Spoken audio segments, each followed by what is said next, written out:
Scugog allocates $1.2 million to reserves and contingencies. Dan Kearns, The Standard. Scugog.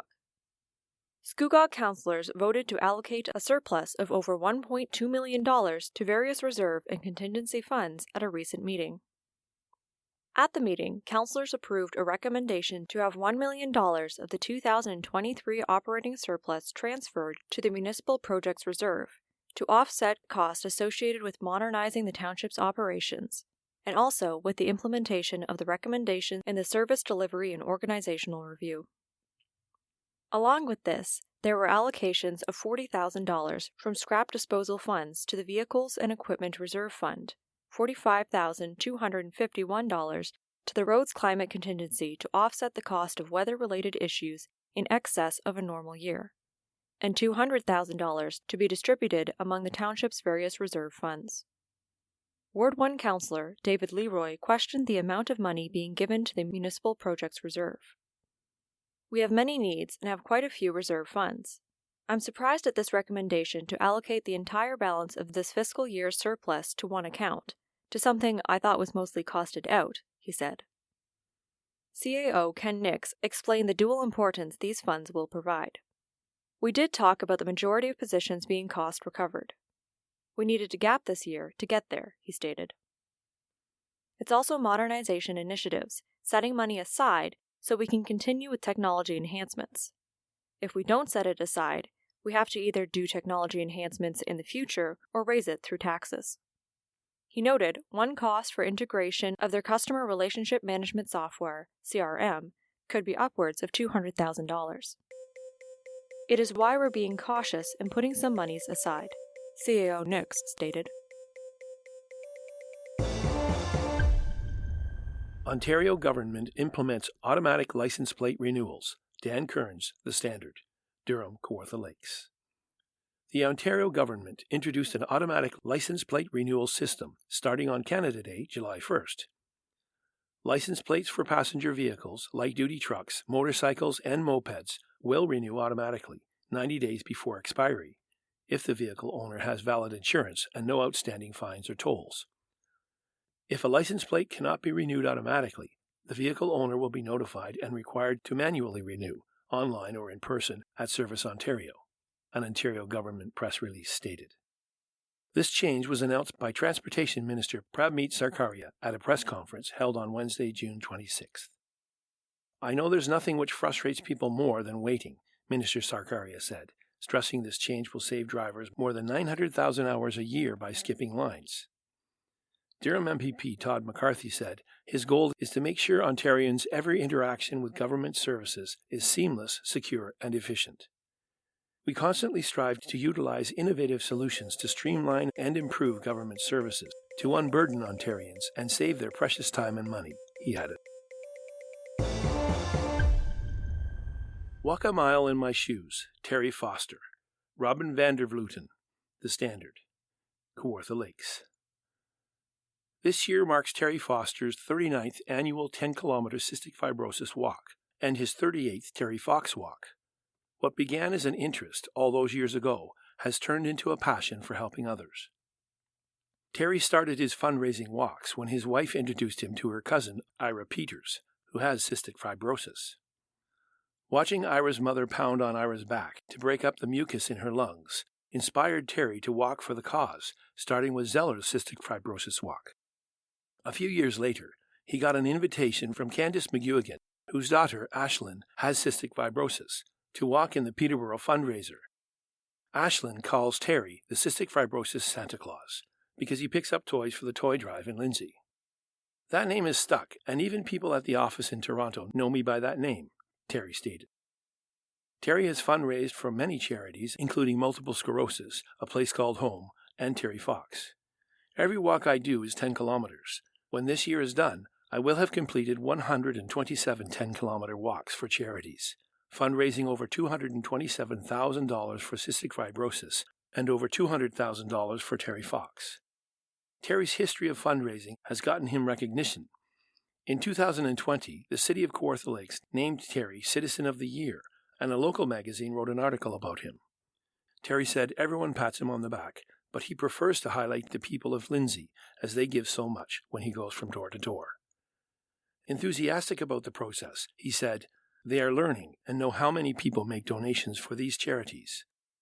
I can get 20 names to a page of sponsors, and this year I filled 45 sheets for the Cystic Fibrosis Walk, raising over $16,000, he shared. Several years ago, he realized he had not done much fundraising for multiple sclerosis, so he came up with an idea. To prepare for this walk out on the highway, he got a T-shirt and wrote the names of people with multiple sclerosis. 180 names were on my shirt. Then I thought, if I can do it for multiple sclerosis, why not do it for cystic fibrosis? He explained the meaning behind his shirt, stating younger children had difficulty saying cystic fibrosis and thought he was saying 65 roses when he spoke to them. Terry had the words 65 roses printed on his T-shirt. In addition, the names of 160 people who deal with cystic fibrosis he has met, either on his walks, online, or who have reached out to him personally, he carries with him, printed on the T-shirt. In September, Terry will be doing the Terry Fox Walk again, but with a different purpose, as he battles with cancer once again. Determined to kick this cancer to the curb as well, he remains positive. There is practically no place I cannot walk. I have done 5 official walks for various charities on the highway, walking over 450 to 500 kilometers. I have proven I can walk anywhere. What is Kawartha Conservation? Courtney McClure, The Standard, North Durham, Kawartha Lakes. How much do you know about Lake Scugog? Whether you are a long-term resident living in the township of Scugog or a newcomer, you may not know a lot about the lake. In the 1800s, the Lindsay Dam was flooded into the Scugog Basin, forming the lake we now know today. As you may know, Lake Scugog is quite shallow and full of various plant life. While the thriving vegetation may be an eyesore to some residents, it keeps the lake healthy and helps the ecosystem. There is a program at Kawartha Conservation called the Lake Scugog Environmental Management Plan. Part of this plan involves members of Kawartha Conservation monitoring Lake Scugog, making sure the ecosystem stays intact. This program has been ongoing for about 20 years. According to the water quality specialist at Kawartha Conservation, Tanner Liang, the plants within Lake Scugog do a great job of keeping the sediment down. "We are really excited," said Mr. Liang. "Not many programs out there have an ongoing program where we monitor Lake Scugog." Kawartha Conservation is proud of their lake monitoring program, he added. They also monitor various local rivers flowing into the lake, along with the temperature of the streams on the Oak Ridges moraine. According to Mr. Liang, these streams are usually colder during the summer, so these streams provide a nice habitat for some fish species, like brook trout. One of the newest programs Kawartha Conservation has implemented is called the Lake Scugog Environmental Management Plan, LSEMP. Kawartha Conservation has collected feedback from residents about their concerns regarding Lake Scugog. We're going to use the feedback to develop a study design for the LSEMP version 2, explained Mr. Liang. So we're hoping to recharacterize the lake and come up with recommendations for the lake and its watershed. The latest LSEMP report will include an update from the first LSEMP report from 2010. Kawartha Conservation was established in 1979 by the municipalities within the Kawartha watershed. Kawartha Conservation is one of 36 conservations operating within Ontario. The programs and services Kawartha Conservation offers are focused within the Kawartha watershed. This watershed spans over 2,000 kilometers and includes Lake Scugog, Pigeon Lake, Balsam Lake, and Crystal Lake. To learn more about Kawartha Conservation and the work they do, please visit their website at kawarthaconservation.com. You can also contact their administrative center Monday to Friday from 8:30 a.m. to 4:30 p.m. by phone at 705-328-2271. In a Blink of an Eye by Tina Y. Gerber-McCurley. I had the pleasure of taking my oldest granddaughter shopping for her birthday. It brought back memories of raising my 2 daughters, now mothers themselves, and time spent with my grandparents. In a blink of an eye, I wondered what happened. My granddaughter and I talked as I drove to Cole's bookstore. This was the first of, I hope, many adventures together. I shared stories with her about her mom and aunt, and things we did together, and adventures I had with my sisters when we were growing up. I shared about so many good things we experienced differently. We had no technology until I reached high school, where then we shared a computer with several students. We had no internet, and we had to manually change the TV stations on the television set. Most often we were glued to Mr. Rogers' Neighborhood, Mr. Dress-Up, and Saturday morning Looney Tunes. We watched The Waltons, Charlie's Angels, Brady Bunch, Happy Days, and Little House on the Prairie. My favorite, however, was Bonanza, and I also loved Star Trek and The Twilight Zone. The phone was attached to the kitchen wall, and many used a dial to enter the number. We had no cell phones then. She wants one desperately, as all her friends have them. She's 11. Even though we had no air conditioning, no RV trailer for traveling, no trips to Disney World, and we had limited options during that time, it was the best time to be alive. We had vinyl records, cassettes, and our parents had 8-tracks. We lived with no GPS and no digital distractions of any kind. Parents let you ride your bike to the video arcade, and we had no helmets. We spent morning till dusk outside without parental supervision. While we had very limited options back then, our imaginations ran wild. Boredom was a foreign concept to us. My mother told me stories about when she was growing up, how they were blessed if they got an orange in a stocking at Christmas and a corn doll. Often, they didn't even have shoes, or had holy ones at that. They lived during a severe economic crisis which affected millions of families.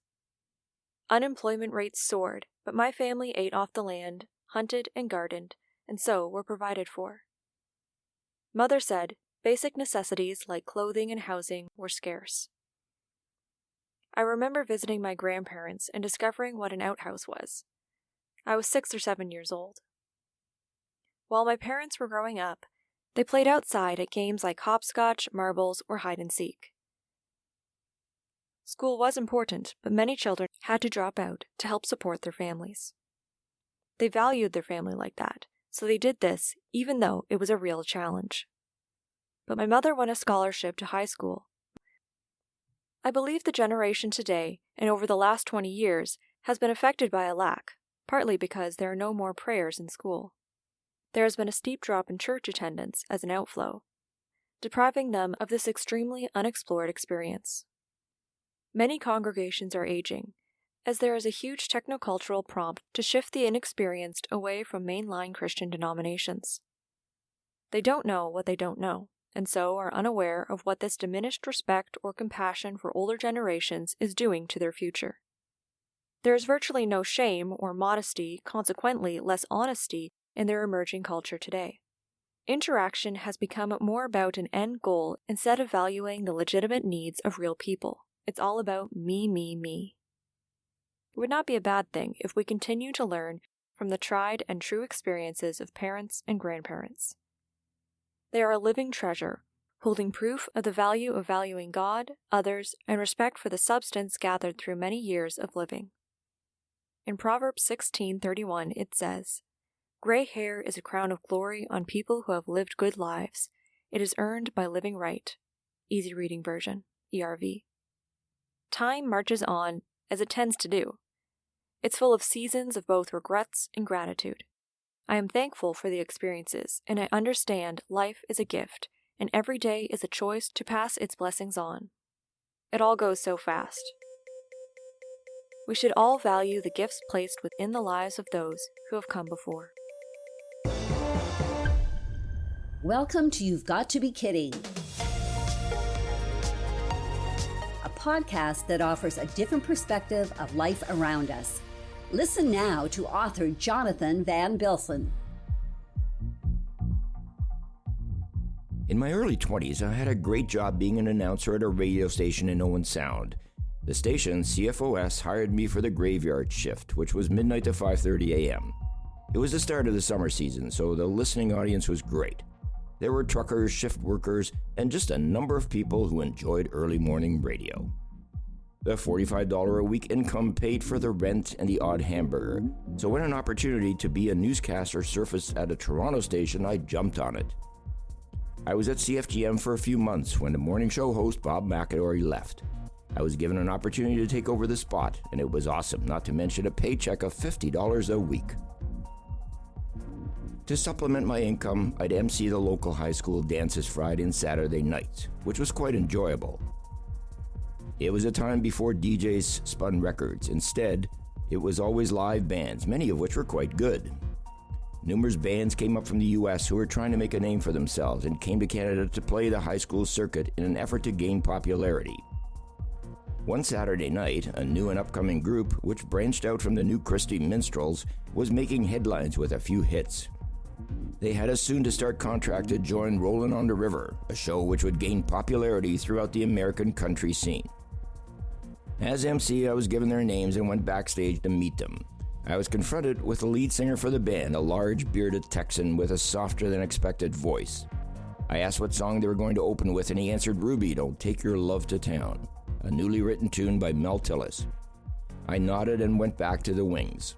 A few minutes later, I stepped onto the stage staring at a packed gymnasium and began my introduction. Please welcome our next group all the way from the American heart of country music, performing their new hit, "Ruby, Don't Take Your Love to Town." As the crowd started their applause, I yelled out, "Please welcome Teddy Rogers and the First Edition." I walked toward the wing, and as I passed the lead singer, he looked at me and said, "It's Kenny, not Teddy." I could feel my face turning red from embarrassment. I finished introducing the next band and went to find Kenny Rogers with the intent of apologizing. He had already left the building, and no doubt the faux pas was remembered by him for the remainder of his life. It certainly stuck with me. I'm Jonathan van Bilsen, and this is You've Got to Be Kidding.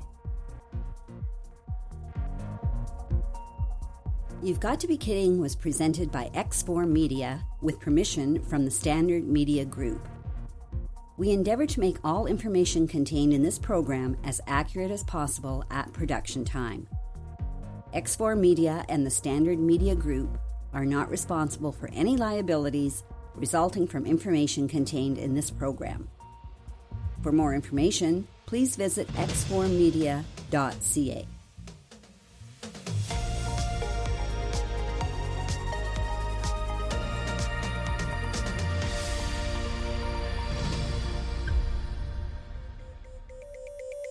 The Standard Podcast was produced by Greenstream Studio for the Standard newspaper.